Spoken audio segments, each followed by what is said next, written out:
Hey everyone, recently one of our subscribers Arman cracked Java developer interview at Bajaj Finserv and he shared his full interview experience with me. I will also add his LinkedIn profile in the description if he permits. Okay, he has basically around 3 years of experience in Java, Spring Boot and microservices. And guys, along with the questions, as you know, I will also tell you what kind of answer the interviewer was expecting. So you will get the proper context and you will know how to handle the same questions in your own interviews. Okay, before we start, if you are preparing for Java, Spring Boot or microservices interviews and you want more real interview experiences, right, then please make sure to subscribe to this channel. I keep sharing actual questions and ask in the top companies. And guys, if you want to share your own interview experiences, then please fill out the form below in the description. So according to Arman, he applied for Naukri. After a few days, he got a call from the HR team. Okay, it was a normal HR discussion. They talked about his experience, his current project, his notice period, and his expected CTC. Okay, and then guys, they scheduled his interviews, and there were total 2 technical rounds and 1 HR round. Okay, so now let's start with the technical rounds. He shared me the question list combined for both interviews together. So I will share the combined list with you. Okay, so the first question was, can you explain your current project from the technical and architectural perspectives? So guys, Arman said he did not jump into the code directly. He first explained what the project does for the business, and then he came to the design part, and that was the expected answer. The interviewer was listening carefully and taking notes. And my tip for this type of question is keep the answer under 2 minutes. Whatever you say here, the interviewer will pick from it and ask deeper questions. Okay. And guys, then he asked, what exactly do you in your current projects? And guys, this looks like the same question, but it is not. Here, the interviewer wants your personal contribution, not the teamworks. Okay. Next question was, how would you improve the overall performance of Spring Boot application? Okay, so first we find the slow path using tools like Actuator and Metrics. Are you getting my point? Then we fix the database side with proper indexes and caching. Okay, and after that we improve the code like reducing extra API calls and using async where it is safe.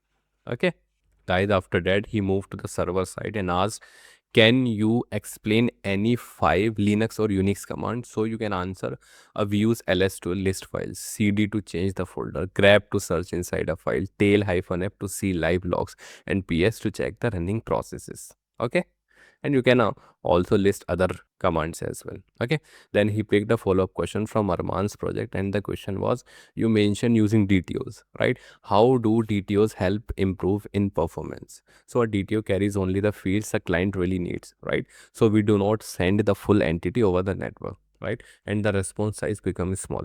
Okay, it also avoids lazy loading problems because we are not touching the entity outside the transaction. Are you getting my point? The next one was, what is file handling? So file handling simply means reading data from a file and writing into the file from our code. Okay, in Java we do this with classes like file, buffered reader and buffered writer, right? And for big files we read line by line so memory stays low. And then the follow-up question again, how do you handle files using SFTP? So guys, this is very common in finance or banking projects because files come from banks and vendors every day. So you know this answer, right? So the answer would be, first we connect to the SFTP server with the host, port, user and a key or a password, right? Then we use a library like JSCH or Spring Integration as SFTP to upload or download the file, right? And after that we close the session properly. Okay, and guys, before moving ahead, I just want to share that Arman prepared from our interview preparation kit and cracked multiple interviews, right? So this kit basically has 4 main parts. First is complete interview preparation material. It is a step-by-step material made by me, expert and MNC's interviewers, right?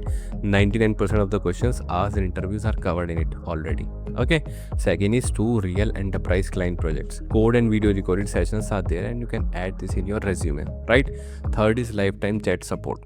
Here you can ask your doubts anytime, any day. Fourth is referral support. Here we help you to get referred to the top MNCs. So basically the material is organized as per your experience level and covers Java, Spring Boot, Spring Security, Spring Data JPA, microservices, Kafka, Maven, Git, coding questions, Stream API coding questions, and many more. You can buy just the complete interview preparation material or the full interview preparation kit with project supports and referrals. I have added the links in the description below. So now moving to our interview. Now the interviewer moved to the database side and asked what are transaction propagation and isolation levels. This is very important question.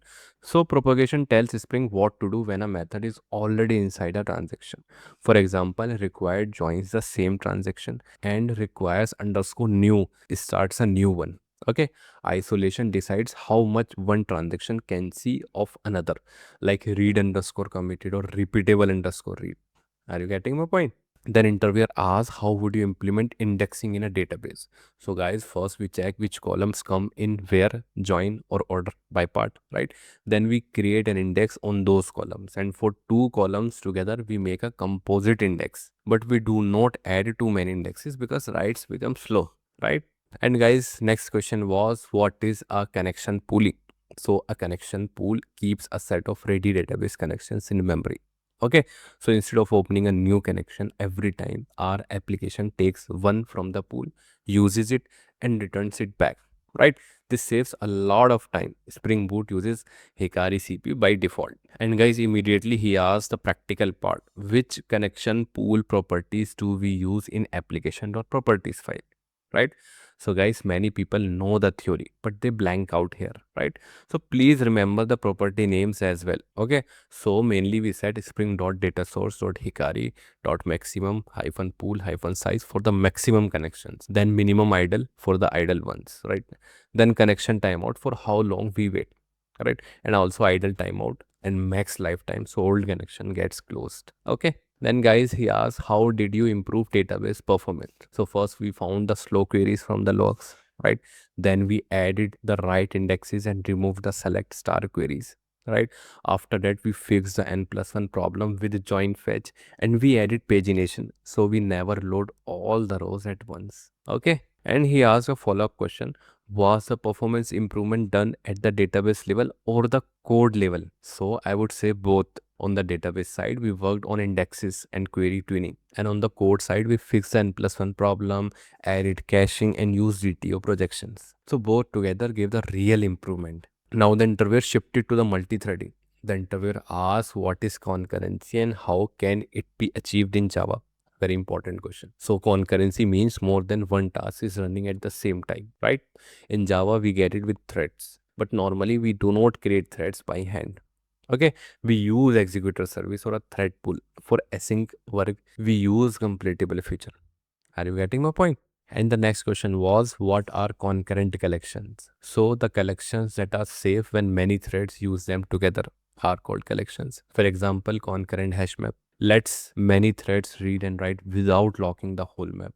We also have copy on write array list for read heavy cases only, and blocking queue for producer consumer flows. Then he asks a very good question. What is a volatile keyword and what problem does atomic integer solve?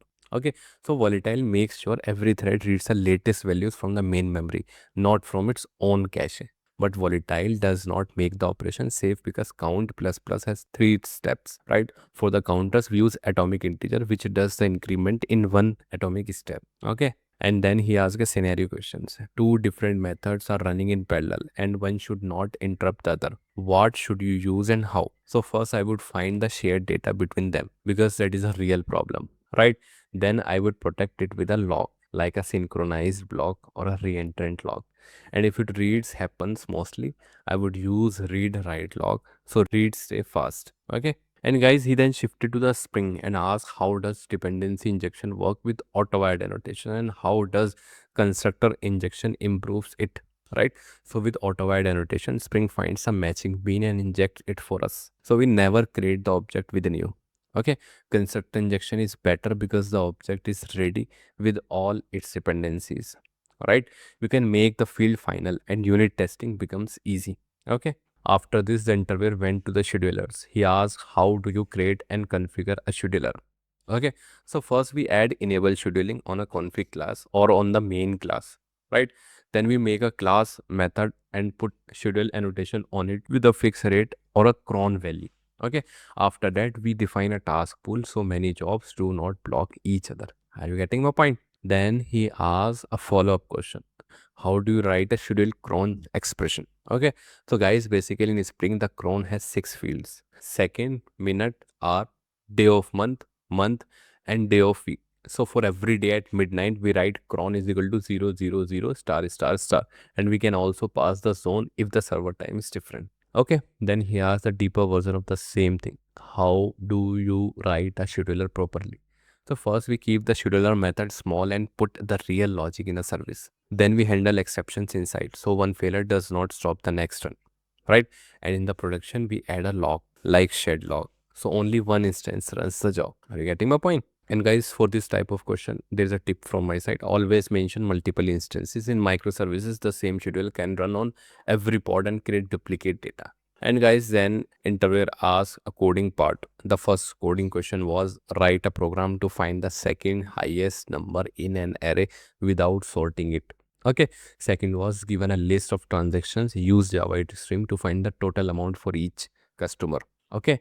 Third was write a program to check if two strings are anagrams. Okay. I will be attaching the solution of these coding problems in the description. Otherwise, video would be longer, right?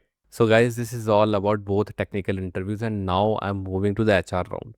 I won't be giving the answers of the HR question as well because they vary from person to person. So the HR started with, why are you leaving your current organization? The common question.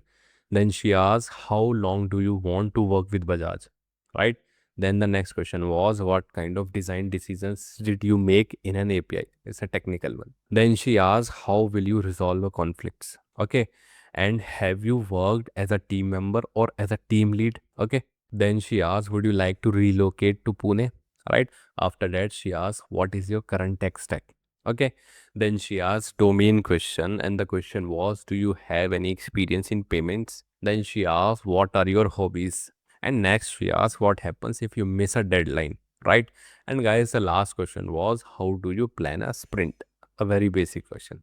Okay, and that's it, guys. Arman cracked all the rounds and he received his offer letter from Bajaj Finserv for the Java developer role. And guys, one thing is very clear from his experience. The interview picked almost every deep questions from Arman's own project answer, right?